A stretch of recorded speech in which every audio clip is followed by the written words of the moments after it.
Life Audio.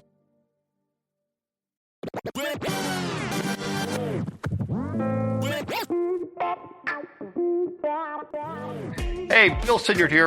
What difference could reading good books possibly have in your life and the life of your family, your children, particularly teens and tweens? Well, you'd be surprised. The answer is a lot. Welcome to God's Love for the Unlovable and Gospel Rant series, a new format, Vagabond Diaries. We want this to be fun, informative, life-changing, relevant.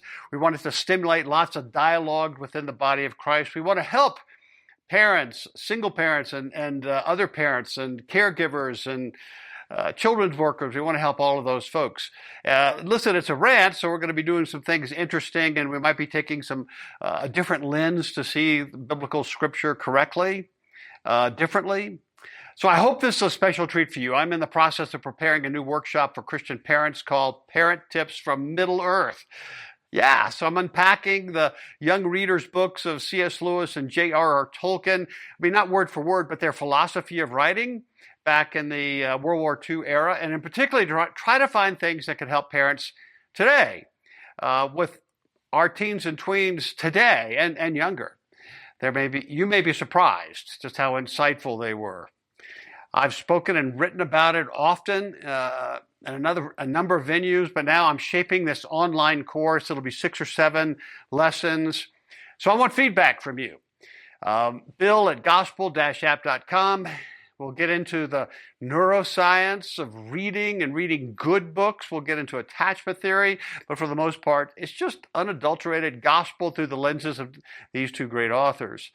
See, I am convinced if they were here today in your living room, particularly you who are parents today, and by the way, if you're not parents, get this to parents quickly, Christian parents. If they were here today, they would be pleading with you to get your kids to read more good books.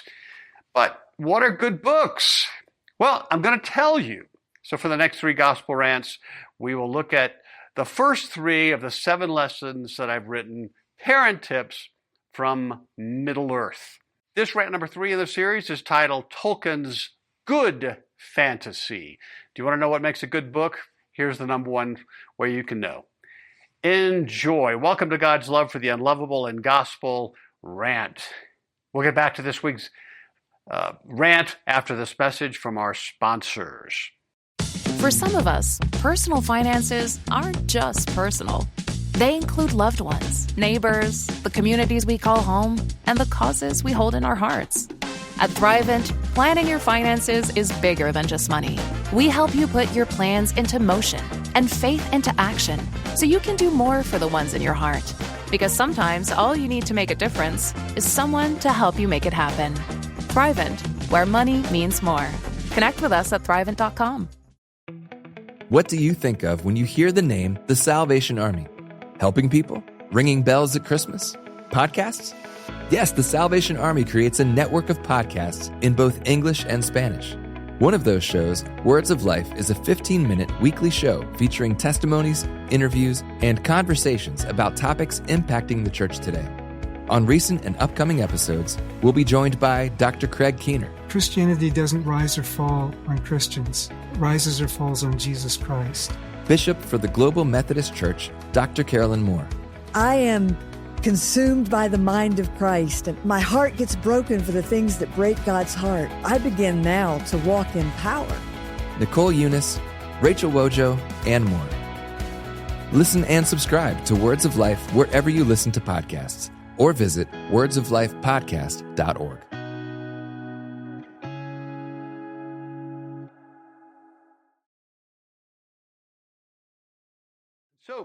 So welcome back, teen, tween, parents of teens and tweens, family members, youth ministers, teachers. We're going to look at the first of 7 aspects of good story. And Tolkien would say that the first aspect is fantasy. Quote, fantasy is escapist, and that is its glory. If a soldier is imprisoned by the enemy, don't we consider it his duty to escape? If we value the freedom of the mind and soul, if we are partisans of liberty, then it's our plain duty to escape and to take as many people with us as we can. Close quote. Did you know that the fantasy book industry is now about $600 billion a year in the US alone? It grew 45% in 2021 and just continues to blossom. I think our teens and young adults just need to get away from all of this mess. Yeah? I mean, one author writes, quote, "When your life sucks, it makes sense to escape into a book," close quote. And believe me, every teen feels that at one time or another. And what do? Where do they go? Well, they can binge watch shows. They can open up their smartphones and get on social media 9 hours a day. They can hang out with similarly minded, frustrated, insecure peers, or get into addictive behaviors of some sort. Or good books. When Tolkien uses the word fantasy, he is distinguishing it from dream or imagination, though there's overlaps. For Tolkien, fantasy is a deliberate 3D sub-creation, an entire world that exists apart from our reality, meaning it's fantastic. It's filled with strangeness and wonder. It's arresting. It's filled with persons and things that just don't exist in our reality. And yet, the world has this inner consistency. It feels real to the readers. This, quote, making or glimpsing of other worlds is what he calls it. It's fantastical. The fantastical storyteller has to create a lesser creation to the world that God originally spoke into being. But it feels nonetheless real and vibrant to the reader. It's not just a matter of the reader suspending disbelief and looking at a snapshot of another place. The reader is actually swept into the sub-creation in their mind. So think virtual reality, VR, close, kind of an example of what fantasy does with words. And the participant enters that created fantasy. They look around, they witness the interactions, they hear the voices, they feel the breeze. Tolkien writes, quote, "The realm of fairy stories is wide and deep and high and filled with many things. All manners of beasts and birds are found there, shoreless seas and stars uncounted, beauty that is an enchantment and an ever-present peril, both joy and sorrow as sharp as swords," close quote. Here's another quote from Tolkien. "The primal desire at the heart of fairy is the realization, independent of the conceiving mind, of imagined wonder." So, imagine a fantastical world of a people called hobbits who live in the Shire, a place previously unknown to the reader. I can almost hear the soundtrack, right? They're also known as halflings, but everyone knows that. The reader may be interested that we really don't know their origins, but they're likely immigrants from the southern regions of Middle-earth, below the Vales of Anduin, and settled in the Shire, somewhere around TA 1601. They speak Hobbit speak, of course, are only 2 to 4 feet tall. They have large, hairy feet, and bestowed names such as Bilbo, Merry, Pippin, and Frodo. They are guarded people. They like to be left alone and frown on adventure until Gandalf, this mysterious wizard, he sends Bilbo on a great adventure. Gandalf knows something about hobbits that we, the readers, can't possibly see on the surface, and even the hobbits aren't aware of. One wonders if maybe Gandalf is actually speaking of us, the readers. Maybe this is what God does to us, right? Here's what Gandalf says, quote, "Hobbits really are amazing creatures, as I've said before. You can learn all that there is to know about their ways in a month, and yet after 100 years, they can still surprise you at a pinch." Fantasy, great fantasy. Or imagine an invisible school for magicians called Hogwarts that is accessible by the magical Hogwarts Express that departs from platform 9 3/4 at London's King's Cross Station. To get to the platform, you just have to run through the brick wall between platforms 9 and 10. Did you know that there were actually London children who did that? It's on YouTube. Or in my fantastic tale, The Tale of the Unlikely Prince, there's a wondrous land called Garden City, not so very far away, where dragons play baseball and have even formed leagues. The Birmingham Yellow Wings have won the tournament 3 out of the last 5 years. Dragons tried to form a soccer league a while back, but all teams had to do was find one huge dragon and sit it right in front of the net, and the score would always be 0-0. No one wanted to see that. There's also an entire village made up of insensitive, critical others. You don't want to be found there because they're emotionally unencouraging folks. Here's an excerpt. Walking south for maybe half a day, the weary travelers came across, drumroll please, the others. Their name doesn't cause fear to rise uncontrollably like the mention of other apex predators like grizzly bears, foxes, Godzilla, Bakugan, Dragonoid Pyrus, or even Oz's flying monkeys, but in some ways they are as harmful. Maybe you've heard of emotional intelligence. EQ is the ability to sympathetically understand others because it's just a good thing to do. If you have a high EQ, you just seem to relieve relational stress around you and diffuse conflict. The others did just the opposite. Stress thrived in their wake. Come on, we all have others in our lives, often in our family. Do you remember the famous shout out from Charlie Brown's Lioness? I love humanity. It's people I can't stand. That's the others. Have you heard the other adage? Some people are like birds. You help them fly, and once they're in the air, they, on you. That's the others. You were probably told as a child, sometimes you need to learn to be quiet, even when you have a lot to say. No one shared such basic wisdom with the others. You get the idea? It's hard to find a good listener. Well, in the village of the others, it's impossible. The others were self-focused, unsympathetic people who picked fights just because. And they just couldn't get any more inappropriate. The others aren't burdened with sensitive hearts. Look, why am we here? Said one of the larger, more condescending others in a thick Cockney accent with as much contempt as humanly possible. The prince guessed that the large, oppressive hulk was the leader of the others, if they even have leaders. Pretty coat of arms. Are you a prince of some sort? The other said, as he pointed his thick finger towards the gooey mess on the prince's chest. The others just giggled and chuckled, knowing the fun was about to begin at the expense of these two pitiful-looking visitors. The prince, despite feeling very unprincely at the moment, didn't back down. He stood up straight as his cheap flat sandals would allow, and proclaimed, "Aye, sirs, and madams, that I am the son of the great king." Even as he said it, he knew he didn't believe it himself. His whole stance deflated noticeably. "Really? The great king?" said a tall, thin female other with a high, poofy hairdo, emotionally baiting the prince even more. "Is your father? Does he know you're out here wandering around getting beat up by a couple of small dragons?" She emphasized small. "Look, your pretty coat of arms is covered with dragon spit." Fantasy. Here's Tolkien again. Quote, "We need to clean our windows so that the things seen clearly may be freed from the drab blur of triteness or familiarity, from possessiveness, things that are trite or things that we have appropriated already." So, good fantasy moves people into a higher other realm.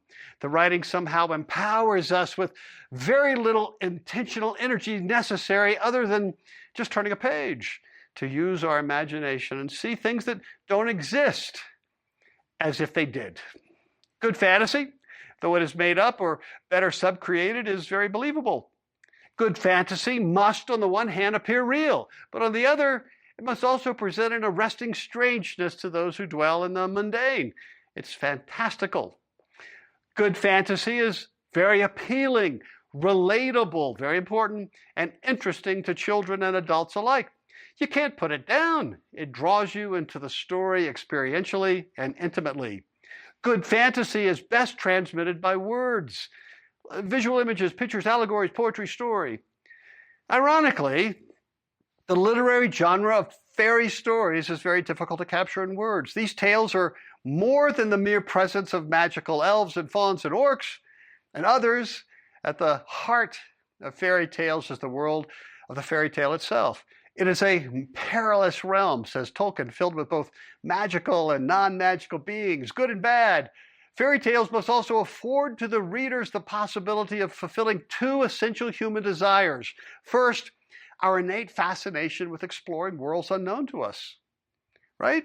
And second, our longing to shape new and surprising relational connections with other creatures, beings different from us.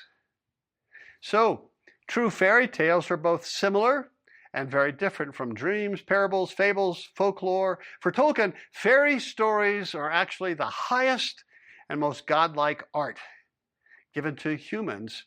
Here's a quote, that the images of things not in the primary world, if indeed that is possible, is a virtue, not a vice. Fantasy in this sense is, I think, not a lower but a higher form of art. Indeed, the most nearly pure form. And so when achieved, listen parents, the most potent. For the fairy tale to work, its important neurological magic, the reader must be swept up into the subcreation itself, and for a time no longer exist here in the normal world.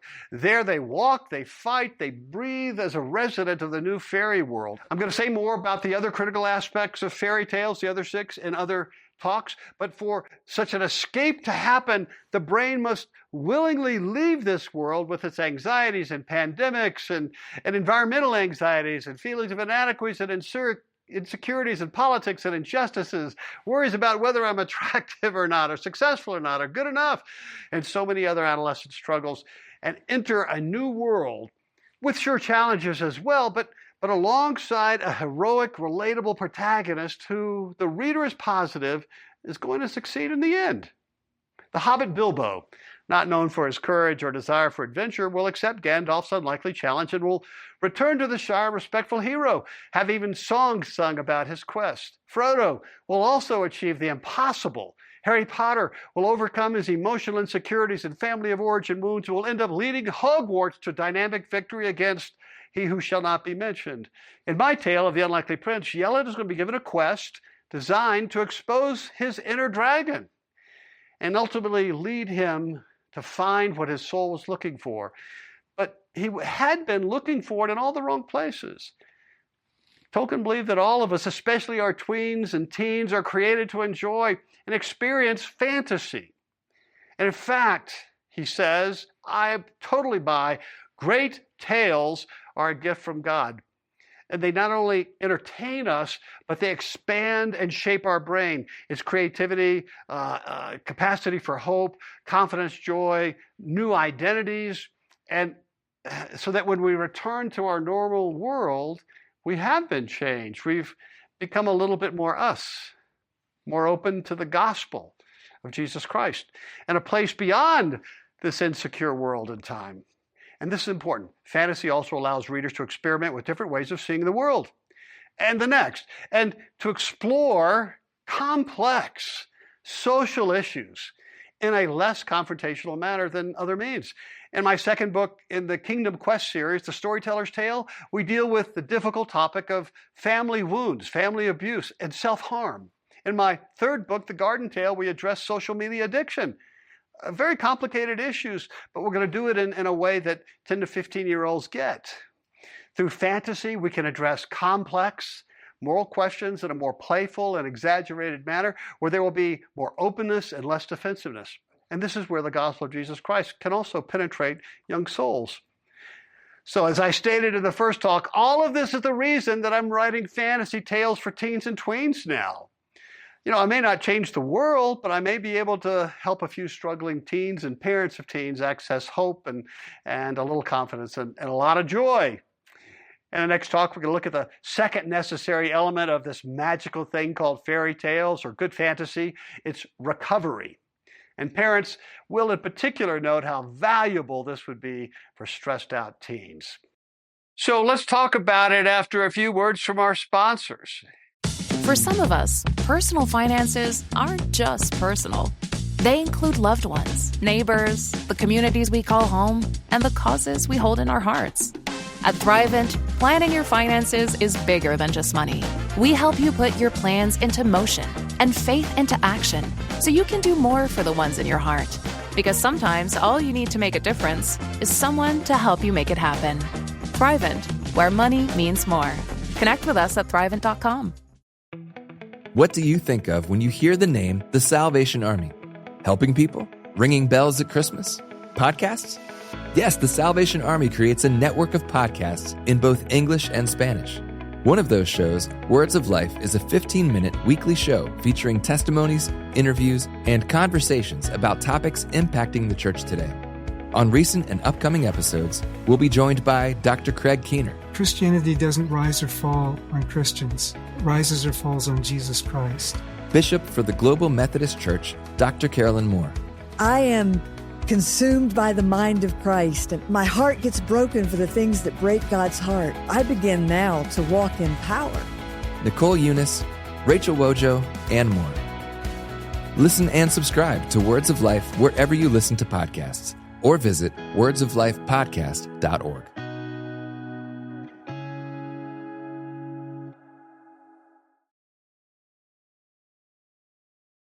Hey, listen, if you like this gospel rant, please like and subscribe and forward it. The link to a friend. Check out my award-winning fantasy books, Kingdom Quest trilogy. First is Tale of the Unlikely Prince. The second is The Storyteller's Tale. Third is The Garden Tale. A new book is on the way, The Tale of the Magician Orphan.